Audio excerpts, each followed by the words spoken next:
Hi guys, good morning. So this is our day 5, last day namin dito sa El Nido. So ngayon it's 5:48 and nandito kami sa may bandang dulo. Balak namin puntahan yung Dolorong Beach. So eto, side na to, ayan. May nakita akong tree house na for rent. Diba? Cool. So pinigahan ko yun ng unique accommodation. Ayan. Pero medyo pagka creepy or is it cool? I don't know. Tara, lakad na tayo din sa kabilang side.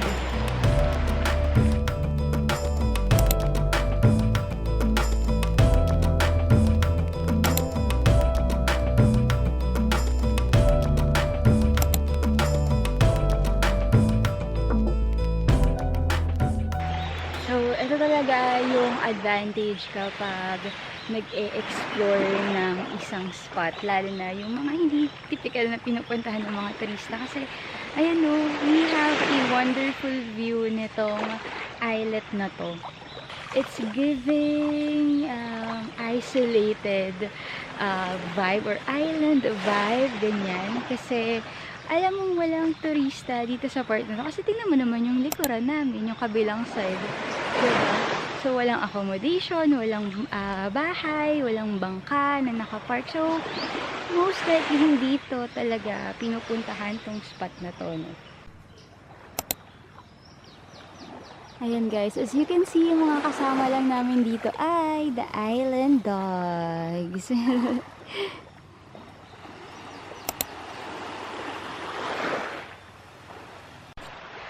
Wow, I'm really enjoying this kind of travel with the island dog. There. No, yung grabe, naglalakad-lakad lang kami dito sa may shoreline ng El Nido, Palawan. If you're also going to travel or visit El Nido, Palawan, I suggest na gising kayo ng maaga, tapos lakad kayo sa may shoreline, no? And just enjoy the waves. Hey! Eh, ikaw muna, eh!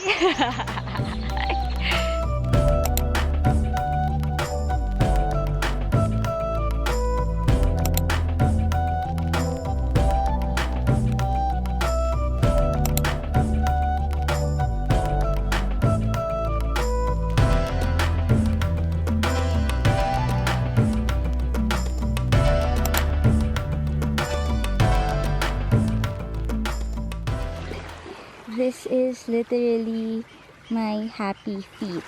Yes, may sunburn pero na-feel na tong mga paa na to yung texture ng sand, ng iba't ibang bato, and sobrang saya. Just to walk, use your feet, and spend some time with nature. Nandito ka na rin naman eh. So, diba, enjoy your vacation na hindi ka nagmamadali or hindi ka lang yung para may ma-flex sa social media. If you've been watching vlogs or dito sa YouTube channel ko, you'll notice na yung mga domestic travel namin, walang mga aesthetic restaurants included.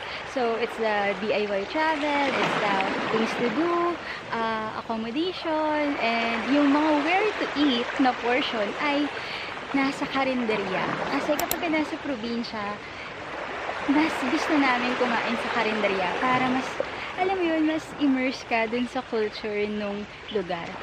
Imagine, no, sa karinderya, makakakain ka ng mga fresh seafoods, no? So, iba't iba pa. May isda, may pusit, may shrimp, may stingray, o, diba? So, dito ka lang makakain. Pag kumain ka nun sa restaurant, order ka nun sa restaurant, mababa ang 500 per meal.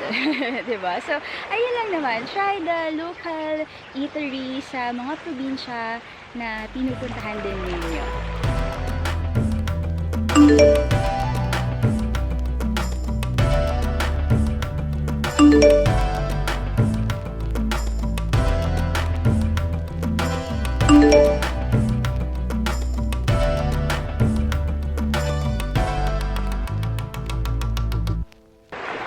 Ay, grabe. Ang hirap na ang limited nung time namin. It's currently 6:36 AM. So, Siguro hanggang dito na lang kami kasi pabalik pa kami eh, no? Ang ganda. Ang ganda dito sa part na to. Number one, wala masyadong tao. Walang turista. Parang any place naman, basta dumami yung tao, nababawasan yung ganda. So, alam niyo na guys, tao talaga yung nagpapapangit sa isang lugar. Sobrang happy ako na on our last day, last remaining few hours namin dito sa El Nido, ay nakita namin or na-visit namin ang shoreline na to. And napakaganda talaga. Tapos ang ganda pa ng weather. So walang katao-tao. El Nido, Palawan. Napakaganda mo. For the last few hours, gusto lang namin namnamin ang view na to.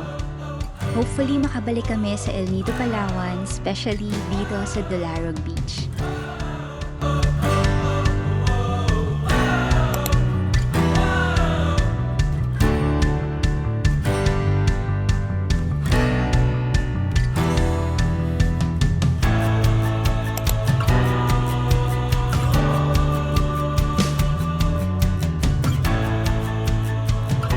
Bago kami bumalik sa accommodation namin, kumain muna kami ng agahan dito sa local eatery na malapit sa may terminal. And with that, let me give you a quick room tour kung saan kami nagstay for 5 days and 4 nights. Ang nagustuhan namin dito ay yung location, parking space at yung customer service. It is just along the main road at malapit lang din to sa mismong town. During our stay, hindi naman din naging bothering yung ingay ng kalsada at mahimbing naman kaming nakakatulog sa gabi.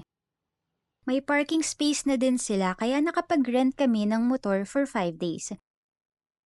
Take note lang na may mga area sa El Nido, Palawan na hindi pwedeng mag-park basta-basta sa gilid ng kalsada.